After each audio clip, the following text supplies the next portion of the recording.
Friendships, they are a very important part of life for adults and for kids. And us adults can help kids with friendships, but often not in the way that you think. Because you see, kids come in different shapes, sizes, colors, and styles, just like adults.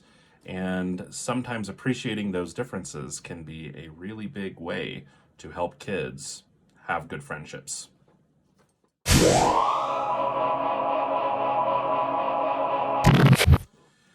Hi out there, this is Dr. Brett Pearce, child psychologist, and today I'd like to talk with you about friendships. Someone messaged me and said they wanted to hear more about how to help kids make friends.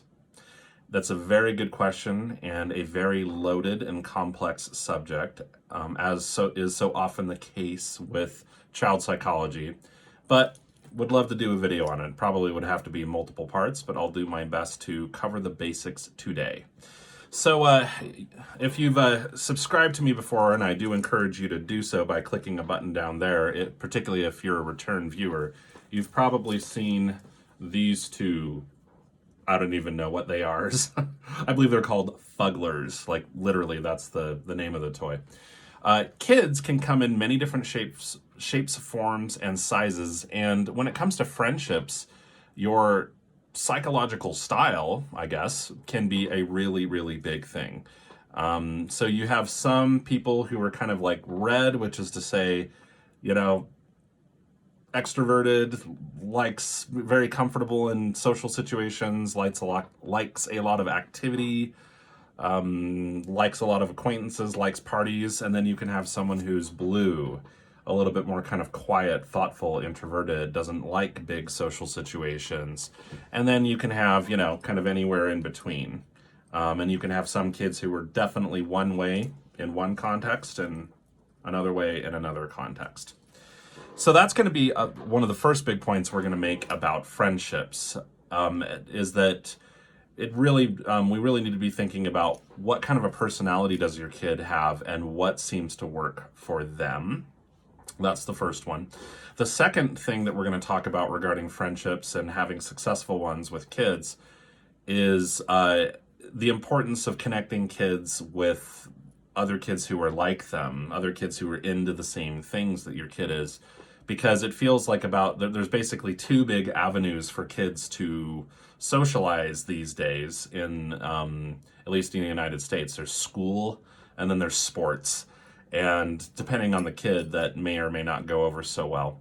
And then finally, number three, the third point we're going to make about friendships today with kids is that friendships in many ways are sort of a kind of a life, personal growth, personal development kind of thing that's difficult to sort of quote unquote force. And so there needs to be a level of just kind of patiently watching and supporting and being careful about trying to use too much sort of force to try to get a kid to have friendships when they're struggling. So let's get into the first one. So my friends here are going to help us remember, broadly speaking, two different kind of personality styles: being extroverted, being introverted. So my guess is that most of you probably know this stuff, but and I've already described it a little bit, but broadly speaking, our culture, I think, particularly here in America, tends to favor this right here. There tends to be a heavy emphasis on being charming, on being socially adept in, larger groups of people, about having lots of friends, lots of likes on Facebook, things like that. And so folks who are naturally extroverted, I don't want to say the word privileged, but it's more of just like it seems like it's a better fit. And also, we as a culture, I think, tend to judge someone's success in terms of friendships if they look basically like this. Maybe not an extreme version of it, but basically if they look this way. Whereas kids who look more like this, which is to say kind of quiet, more thoughtful, more sensitive, prefers, comfortable being alone or maybe with one or two people they know really well, a little bit more prone to being kind of nervous or shy. Our culture does not favor this too much. even though it has its advantages and disadvantages, just like this one does. So the first point I'm trying to make to us adults is, first and foremost, always ask yourself, if I feel like my kid is struggling with friendships, is it really their problem, or is it perhaps my own maybe fear that I'm sort of failing my child, or there's something wrong with my child? Because there's many kids who are perfectly happy with just one or two friends, or maybe they can go long periods where they don't really need to hang out with someone else a lot, and they're okay. So it's always good to really ask myself, is my kid okay? Are they happy with where they're at with friendships? If the answer is no, then okay. Because you can also be this way and not have, being kind of introverted and still be pretty unhappy with your friendship situation and still need to do some work. So always just be asking yourself, is my kid okay, and what's their personality style like? Because that can help clarify things for you, and it can also help you connect them more with friends. So this brings me to my second point. And if I had a sports toy, I don't really like sports too much myself, but I guess, hey, this kind of froggy sparkle ball thing, it's a ball, right? So we'll count it. So our emphasis, I think, as a culture is too much on sports when it comes to connecting kids with each other. There's nothing wrong with sports. Sports are great. I think they're wonderful. It's just that there really isn't a lot of institution in our culture for kids who want to nerd out and play Pokemon. I mean, it's growing. Or kids who want to nerd out together and play video games, although that's sort of growing. Or kids who want to sit around and read books and talk about books together.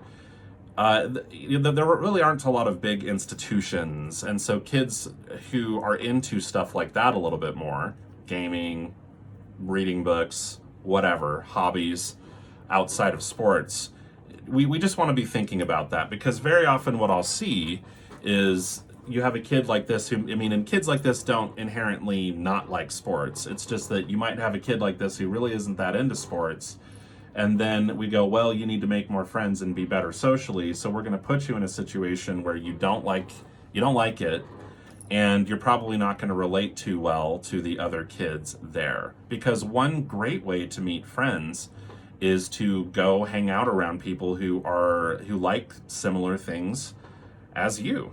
I'm a gaming nerd, and I've made more than one friend just through like playing Magic the Gathering and things like that, playing Dungeons and Dragons and the like. So I'm not saying don't take your kids to sports. Take your kids to sports if that's what they're into, but just think about, well, what's a way where I could get my kid, particularly if the kid looks like this and isn't too into sports and is into other things, what's a way that I could get them into something that they might like to do, and where they're doing it with a bunch of other kids who are maybe kind of similar to them.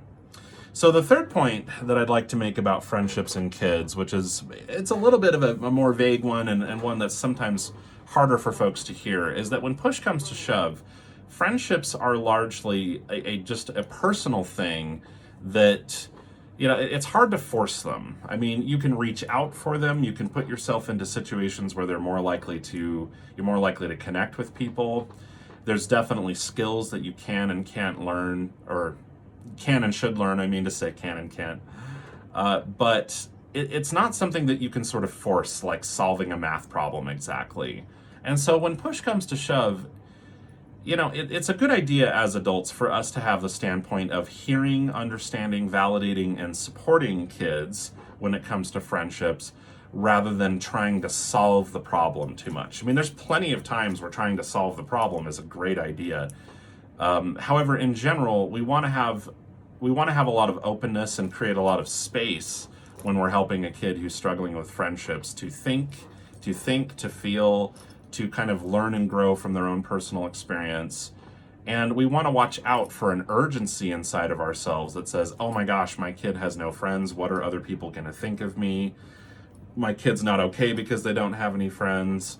I just want to be careful about that.